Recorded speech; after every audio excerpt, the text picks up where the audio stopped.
and I realise there's on mute. So hello everybody, welcome to QI Talk Time from Dr. Stevens here. Today is the first webinar of our autumn-winter series, and we're starting off with leadership for staff engagement, and we have an exciting lineup of Talk Time webinars coming up over the next couple of months. So I hope you can continue to join us and join the movement of QI Talk Timers. So just a little quick housekeeping. So we really want today to be interactive. So can you talk to us? Use the chat box at the top right-hand corner of the screen to ask questions and insert any comments as we go along that you may have, and we'll have time at the end to deal with those. Also, you can listen to the sound over the computer, and you can dial in using the phone number inserted there below. So, and I'll put that into the chat box just so that you have it. And also, we're very active on QI Talk Time on Twitter. So if any of you are in the room, make sure to tweet at QI Talk Time, and that would be great so we can get some Twitter action going as well. So we have a few people in the room today. We have Juanita Guidera, who is the Staff Engagement Lead for the Quality Improvement Division, and I'm going to hand it over to Juanita, who's going to introduce everybody else in the room. So, how are you all? We're just after coming from a leadership event with the National Staff Engagement Forum, and we're really lucky today because we have a number of members from the Staff Engagement Forum here with us. We have Giro, we have Annette, and we have Rose, and we are all working in different parts of the organisation, and we have a number, I suppose, of experiences with staff engagement, good and bad. And we're going to talk a little bit about that today from a practical perspective. The other thing, I suppose, just to mention today, and it's probably one of the most exciting things, is that we launched a toolkit, a practical toolkit for staff engagement, and it's leadership skills for engaging staff and quality improvement. We will send around a link to everybody online so that you can actually access it and that you can see it. But the idea behind the toolkit is that it's a really practical setup and gives examples of what staff engagement is, how can you develop an engaged team, and then things that will be helpful to you if you're going to start engagement work. Because often engagement work can be quite challenging for leaders and managers when they're already under pressure and working in very busy environments. And we give some practical examples of how to start a listening session, how to do action planning with staff, and then some really useful links, like the links to the Making Change, the People's Needs Defining Change, which is the change guide for the HSE. So there's some links to really helpful documentation there. So I'm going to pass you back over to Roisin, who's going to ask us a number of questions about engagement and gives us an opportunity, I suppose, to share some of our experiences, and we hope that you find it helpful. Great, thanks, Juanita, for that. So first of all, one of the key questions to start this off is, what does staff engagement mean to you? So if anyone wants to pick that one up. Hello, Ejiro Stratton is my name. For me, I have worked in the health service now for more than 25 years. And staff engagement for me is when I feel that I'm being valued in my workplace, when I see that I am listened to and that management actually take my suggestions or idea on board. For example, if I do something in terms of being listened to and being valued, if I do something, my manager is able to come back and say, thank you for the work well done, not just when I do something wrong, then if I get a feedback. But it has to be both constructive and that is a healthy feedback and not just negative feedback all the time. And in terms of being valued as well, and having the feeling that what I say matters and that I have a contribution to make to the work I do, and that is taken on board. Okay, great. And from your experience in management, what leaders' behaviour do you think staff value the most, Giro? Having been in management position for more than 10, 15 years now, I think when I use the we language, very often I get better results from the staff that I manage than when I say I do this, I do that. But if I kind of put a tone of we have to do something, together we achieve something, staff listen and buys into that. So I think from experience, staff actually value a leader who is empathetic, a leader who actually listens, a leader who encourages openness and trust in the group, and a leader who is there to build the staff to come out to their full potential, not a leader who is there to punish you just when you do something wrong. Okay, great. And what kind of leadership behaviour do you think enhances staff engagement? Again, it doesn't differ from what I said, what staff value in leader. For you to be a leader, you have to have that openness and that trust. You have to build that culture where staff actually feel wanted and feel part of a team. It has to be part of what you do every day, and it has to be part of who you are and what the organization is about, not something that is written in paper, but yet not practiced. So a leader in that sense should be somebody who is able to look at the group of staff they have and tap on each and everyone's potential and use that potential to the benefit of the patient and the service they provide. A leader is somebody who is open to change and open to suggestions that are on the ground, because no change and no service, and no change can happen without actually bringing the people that are running the service with you. And on that note then, have you any quick topics or quick tips that you could give to our listeners online in terms of how you might enhance staff engagement in people's workplaces? For me, communication would be a very big thing to drive at the moment. And I will start, first of all, locally. We have the National Staff Engagement Forum going on now, locally, to try establish local staff engagement forum on the front line would be a good starting point. And then not only just establishing a staff engagement forum, but to have practices where staff actually learn how to communicate with each other, learn how to respect each other, and give them the training they need to be able to do that effectively. Okay, great. We might move over to Annette. And Annette, I was thinking you might sit over on this chair so that just so people can put a face to the name. Might as well.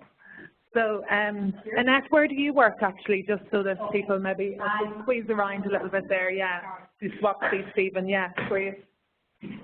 I'm in administration, so I'm one of the surgical secretaries in Letterkenny University Hospital. All right. So I work with the surgical team, dealing with day-to-day issues that we have with patients and within the wards and consultants, etc. Great.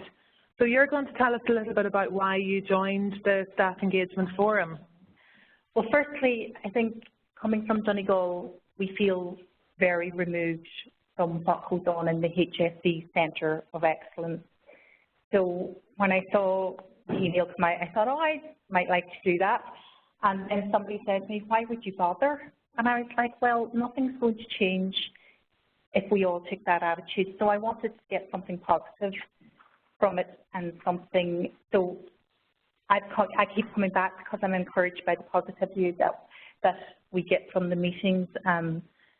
I've had opportunities that I wouldn't have had I not been involved in staff engagement. We got to the DG's meeting in 2017. Pat Lamb was inspirational. He talked about emotional intelligence. I think we don't delve into people's emotional intelligence. I think also that sometimes if someone comes in to the office during the day and they're not happy, sometimes all you have to do is say, why aren't you happy?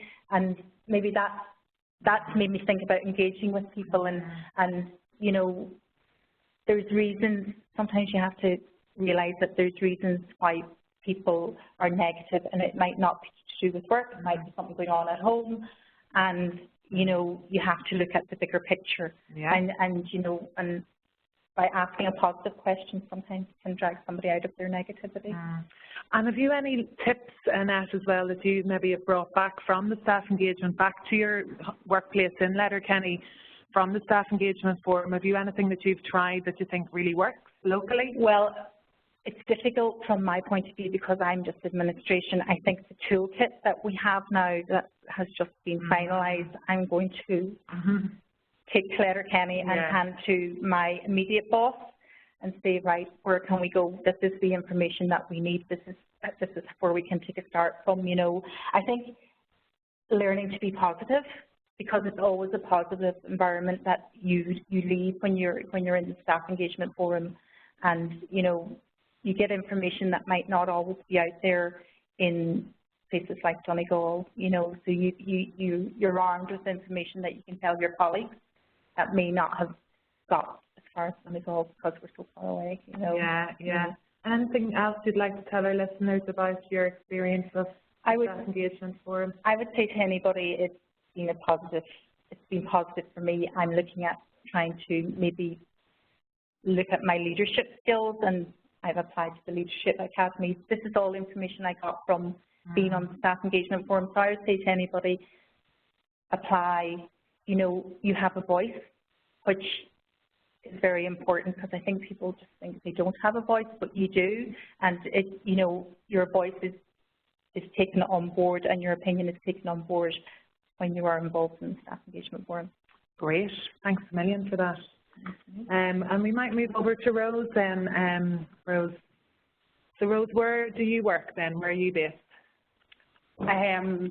I'm Rose, and I'm an environmental health officer, senior environmental health officer in Dundee, Rathdown, South County Dublin. Our service is a national environmental health service, and this is my first day to come to the staff engagement forum. I have been interested. I have put my name down for 2 years, but it was members are selected according to the position or the numbers they have for different areas. And I've always been involved in the QI Talk Time the last few years. Yeah, you've been an avid follower of QI Talk Time, And what's really good about the QI Talk Time is engagement for staff. It's protect time.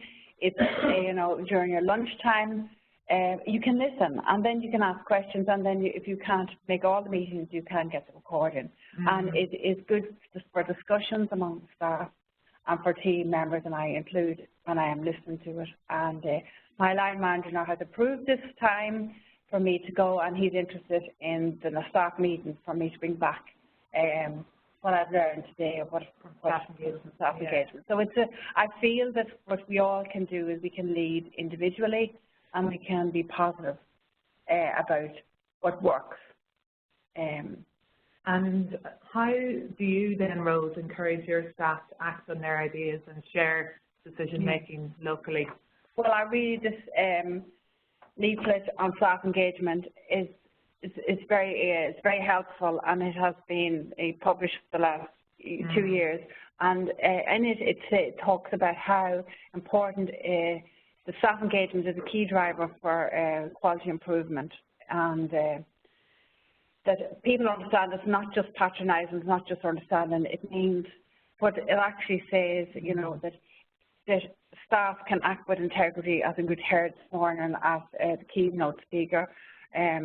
He talked to us about we have to act on behalf of the client or the service user, and that if it's done, if you engage with your colleagues on behalf of the customer or the client, that it's positive, and that you will lead with you, that you listen to your staff, your colleagues, that you just don't talk about your opinion, that we have to listen to others, we have to communicate, and we say thank you.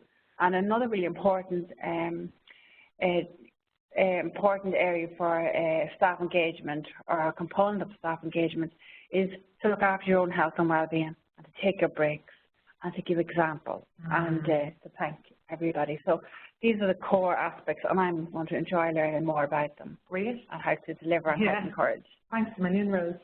Fantastic. Well, unless there's no real questions coming in on the chat box, we might actually hand back over to Juanita, who's going to bring us through some more information on leadership for staff engagement. Thanks a million for all your input there.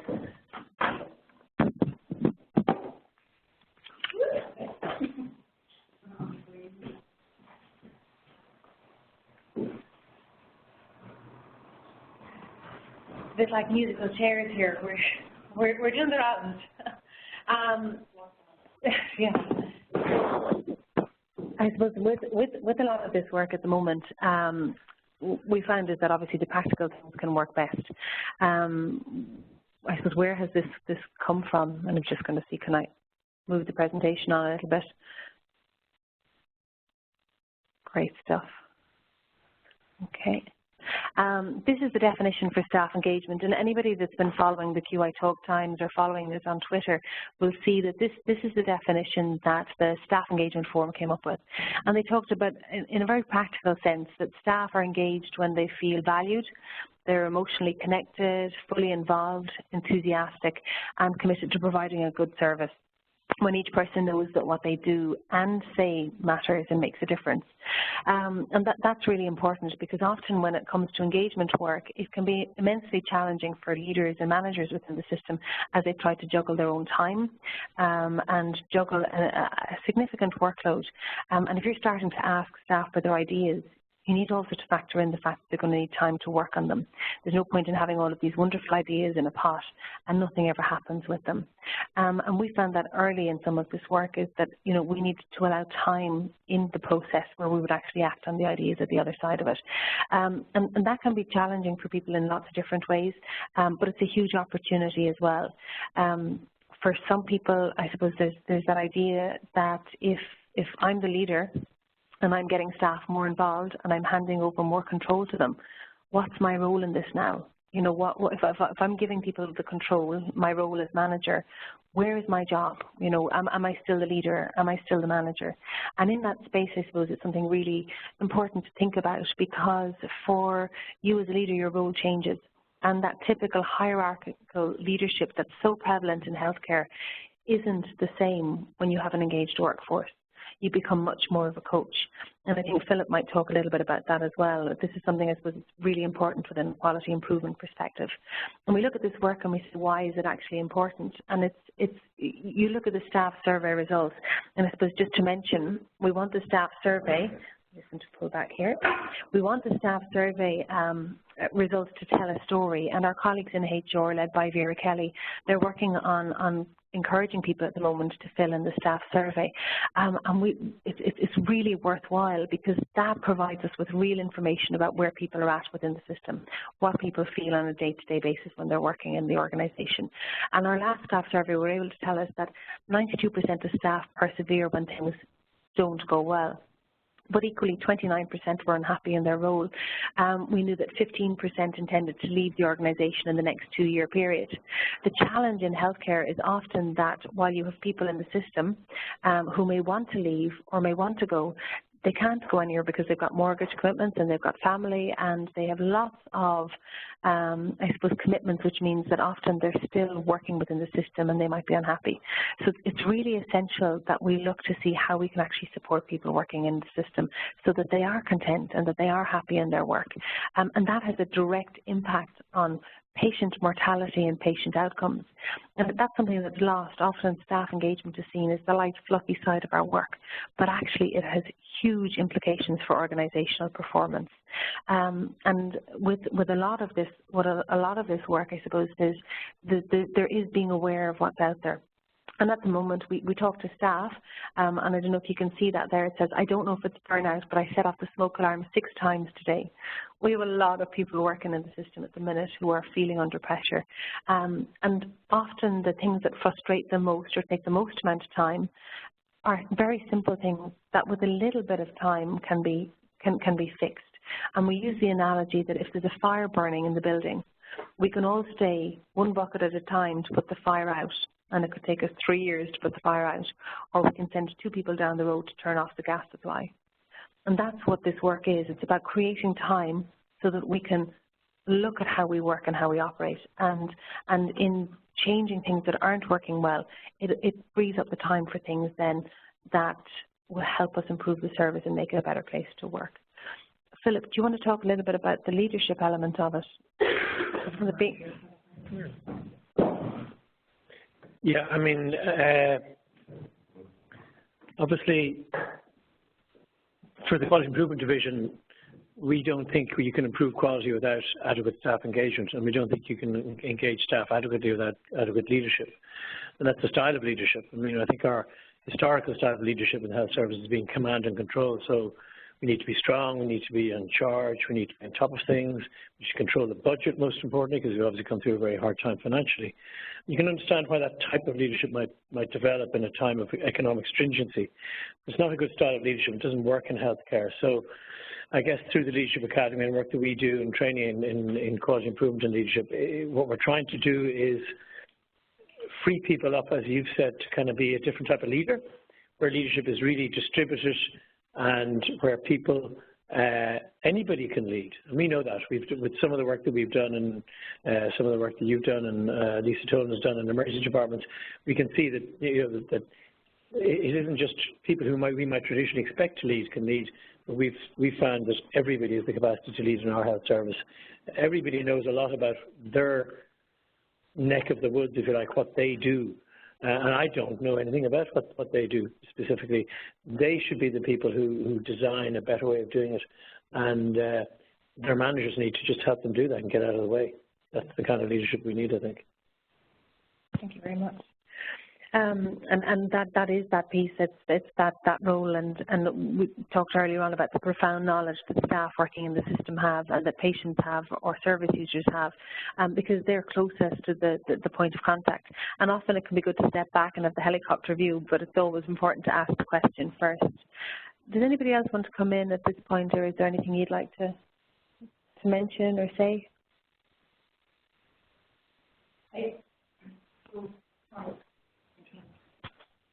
It's Annette here. I think we're so used to being beaten down in the media that we forget that we've got great staff. The health service have great staff that do great things every day, and I think we just need to be able to remind ourselves of that, and yes, to look after ourselves so we're able to continue to do that, to give great patient care. And I think that's the one thing that we maybe tend to forget about ourselves.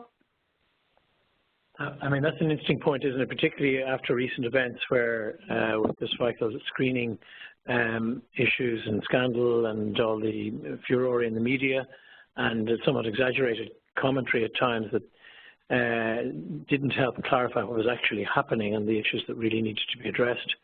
It is hard to, that environment to kind of remember that the vast majority of staff go in and do a really good job every day. They innovate, they're intelligent, they know how to do their job, they're empathetic, they care. All doctors are not misogynistic, in case that's a perception that might have been put about in recent days, or paternalistic indeed, and neither are all staff.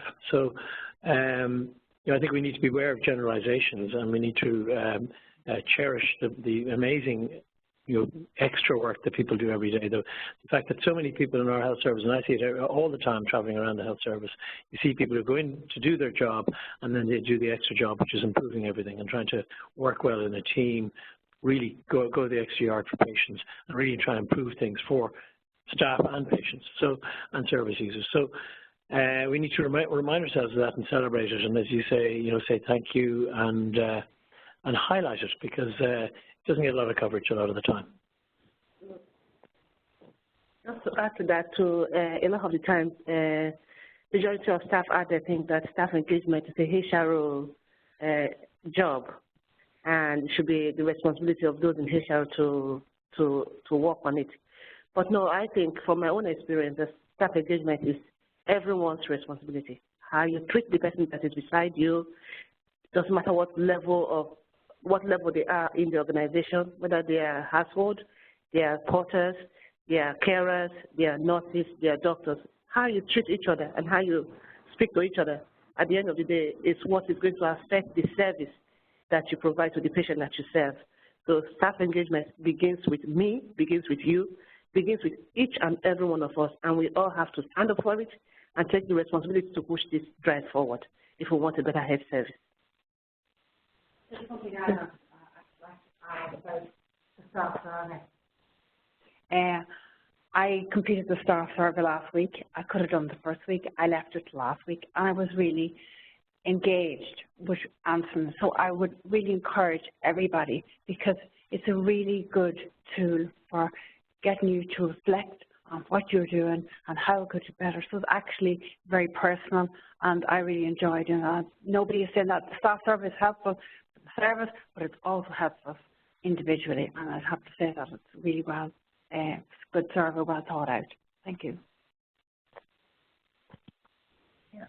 I think there's been a lot that has just come up there in that, and I think in particular the fundamental things. When we did a lot of work at the start when we looked at staff engagement in defining what it was, and the pieces, the behaviour that came up, the values that came up from staff were very simple things, and it was that simple acknowledgement. It was saying thank you. It was spending the time to find out how somebody is and where they're at, and those things are invaluable, and they don't cost a lot of money. In actual fact, we had a conversation earlier on, a lot of staff engagement doesn't cost any money. When it's done well, it's one of those things that is part and parcel of just how we work on a day-to-day. And that idea of actually acknowledging and acknowledging the work that's done by staff. There'll be some people that will say, but you're being paid for it and you should just get on with it and do it. But I remember a story that's some time ago now, working with the service, and they had put a huge amount of time and effort into projects over a long period of time. And they had done up some posters to share with their colleagues the work that they had done. And they hung them up on the wall in the canteen. And the senior manager came down to look at them and said, that's lovely, can you take them down before lunchtime? Because the lunch crowd are coming in.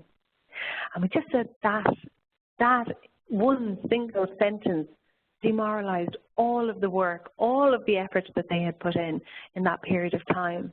So there's something really important that if you're a leader within the system, if you're a colleague beside somebody, all it takes is one sentence to undermine a huge amount of work and effort that people put in. And with all of this work, you'll always have the people that are there and ready to go straight away. You'll have the people that will watch to see if there's anything change and happen. And then you'll have the people sitting in the corner saying, what are they at today? And that's the way it is. You work with the willing with it. But we would always say that it's the thing that if you've nothing nice to say nothing. Say nothing. It's a really old phrase, but if you've nothing nice to say nothing. So if you have a colleague there that's going above and beyond, do anything you can to encourage them. If you're a leader and you have that power to acknowledge it, you know, whether it's a notice board, and they've done it recently in CUMH where we're doing some work with an ideas forum, they have a big notice board up where you can see the ideas of staff and the contribution they're making. That's hugely important because very often most of the staff in a healthcare setting don't have easy access to email. So you need to figure out other ways to get the message out there. And the simple thank yous, that just that visual acknowledgement can be hugely beneficial in terms of keeping people engaged. And also that sense of actually, we're doing a good job, and in vast majority of cases, there'll always be times when things go wrong, but the vast majority of cases, things are working well. And there is a new hashtag, it's Pride in the HSE, and if you go online and you put it into Google, you'll get a real insight into the good stories and the good work that's happening. And if you're having a really bad day, it's really nice just for a lift to see actually all is well in some parts of the world, and the staff within the system are making a huge difference.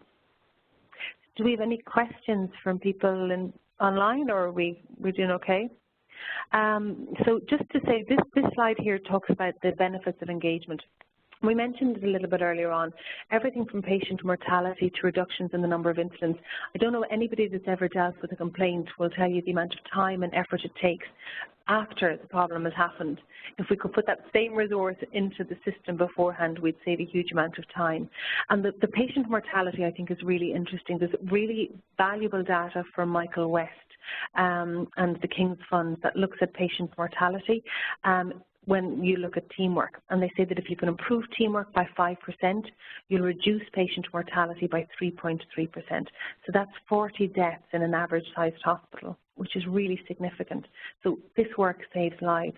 If you can improve teams, and that's simple things that you can do to improve teamwork. Everything from patient experience, service user experience, to staff well-being, absenteeism rates, retention, and reductions in financial waste. They're all really significant for the organisation as a whole. And we are always going to be under financial pressure because we're a public service. We're always going to have, significant pressure on the service. Someone said, it's like a business, it's like a hotel. A hospital is like a big hotel. It's not, because in a hotel, someone checks in and they're definitely going home after one day. In a hospital setting, it's different. You don't know when they come in what complications they're going to have. So you can't plan some things in the same way. But these will save time and reduce the pressure on staff. it's also, I suppose, just key to note that things like job satisfaction, organisational commitment, turnover, and the physical and mental well-being of employees will indicate the organisational outcomes. So everything from productivity to innovation are all linked back into this. And in particular, the physical and mental well-being. Our colleagues in HR have some amazing resources on the Work Well site.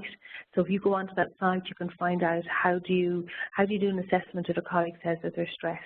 You know, where can you find information on, you know, the occupational health supports? Where can you find information on health and safety? It's a really good resource, and it's definitely worthwhile being aware of. We talk to a lot of staff and they tell us they don't know how to access those supports. They don't know that they're there, or else they're reluctant to access them because they're worried it's going to affect them in terms of their career progression. That's not the case, and those supports are there to help people. And it is important to acknowledge that working in healthcare can be very challenging at times, very enjoyable, but you do meet a lot of, I suppose, cases that can be very difficult. So it's really important to know where those supports are in advance of it becoming a problem. We should use the analogy of, you know, when you're on an airplane, you know that if the plane is about to crash, that the oxygen is going to come from the ceiling and your life jacket is under the seat. But they tell you that before you get on the plane and before you take off. It's really important before there's an incident with mental health or physical well-being that you know where those resources are, so that you're not struggling to find them in the event that you need them. Just to say as well that exercising control over their work is really important. So that autonomy of decision-making is fundamental. And often we say that the best thing to do is have a conversation. So if you're leading a team, have a conversation about where the lines are. What's the role, what's the task that people are being asked to do, and how much control do they actually have? So it's very clear at the beginning. And that way then it makes it much easier for the team to flourish and to progress. Okay. And just to say, there are a lot of policies there to support this type of work. So if you're making the case for engagement locally and you're looking for that, all of these are there. It can be really important to link it back to the overarching policy. And the policies are there to support the work. They don't define it. We define it in our day-to-day, but the policies are there to support it. These are, I suppose, the 6 key things that we would suggest that you'd look at if you're beginning the conversation with your staff. So how do we value staff ideas? You know, how do we do action? You know, I suppose that whole area of looking at action planning with staff, and how do we work on that so that they can use their own creativity and innovation? How can we look at the continuous learning and development? You know, what training do you need as an individual? So if you're a leader in the system, what training do you need?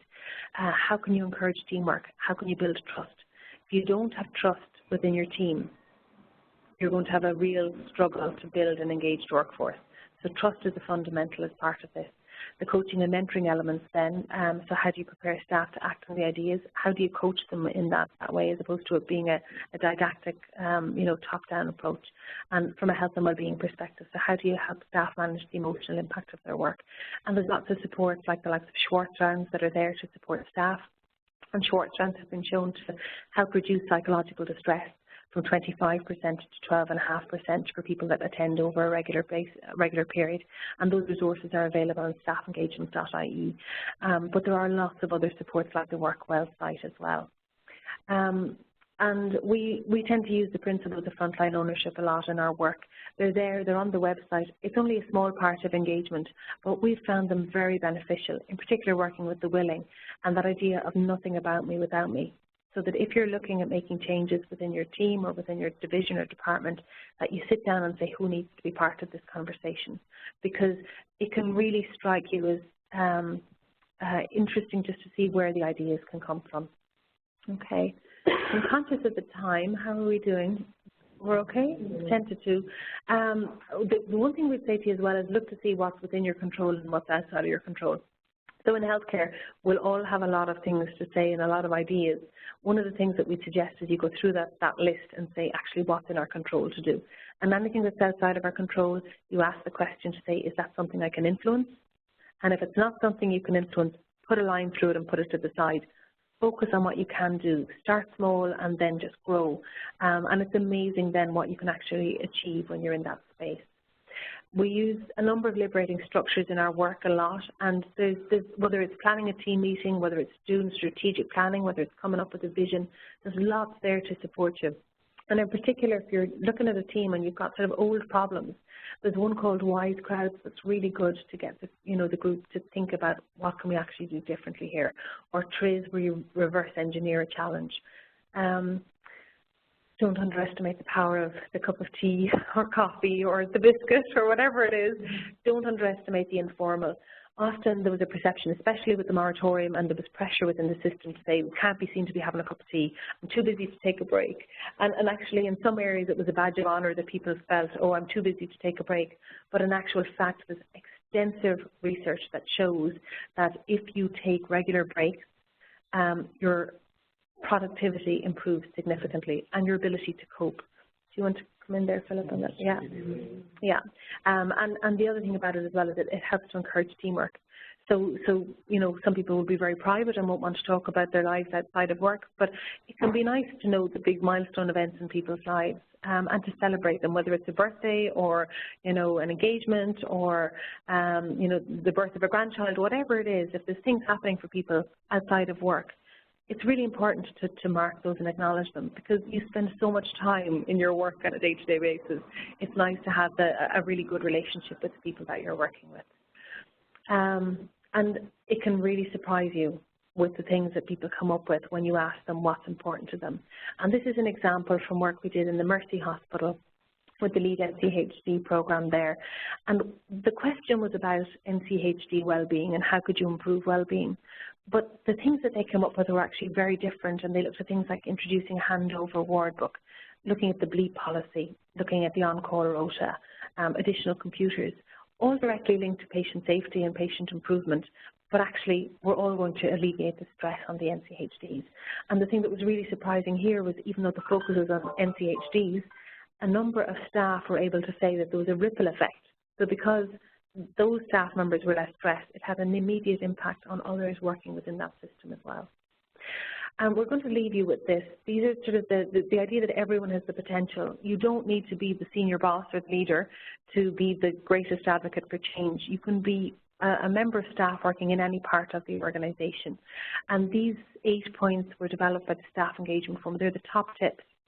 And the first one is act with integrity. That idea that you're fair with everyone, no matter who you meet. Encourage the team to get to know each other and meet in person where possible.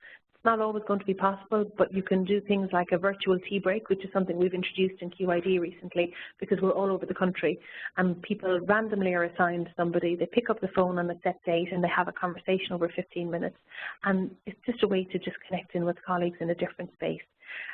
Communicate, tell each other what's happening, ask, listen, hear and respond, so know what's important to colleagues, trust each other, encourage each other to act on your ideas and to be there to help each other along the way.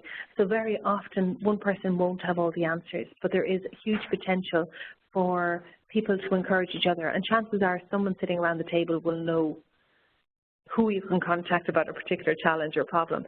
So it's always easier to ask. And finally, take your breaks and look after yourself and say thank you. And with that, I'm going to go back just to the panel just to say if there's anything else you want to say before we close out. Yeah. There is the list there, but they're actually just basic manners that we probably should all have instilled in us. And, it doesn't cost anything to be nice. And if you're nice to somebody, hopefully they'll be nice back to you. And it's as simple as that. It's just, it's not rocket science.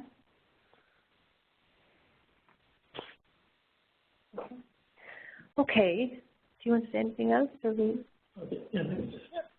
maybe just before we close, first of all, it's great to have another webinar and be back in action with the webinars.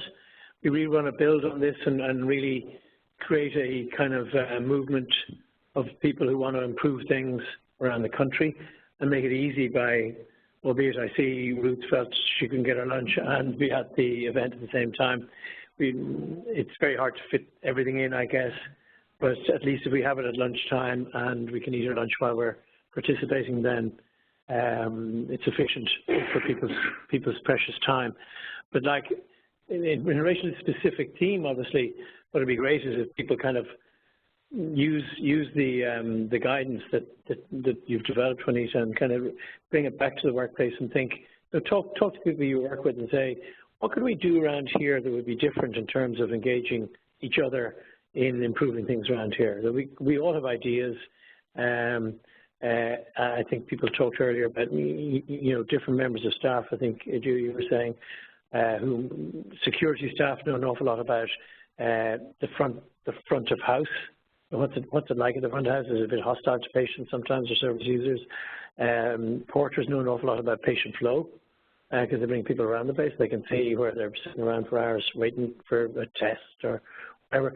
People know things, and if we could all be part of a movement within our health service to try and enable people to act on what they know and make things better themselves, not give ideas to somebody else to improve, ask the management to go off and improve something, but why don't we get together ourselves as a team and say, what are the things that are really, as they say in America, busting our chops, and what do we do about it?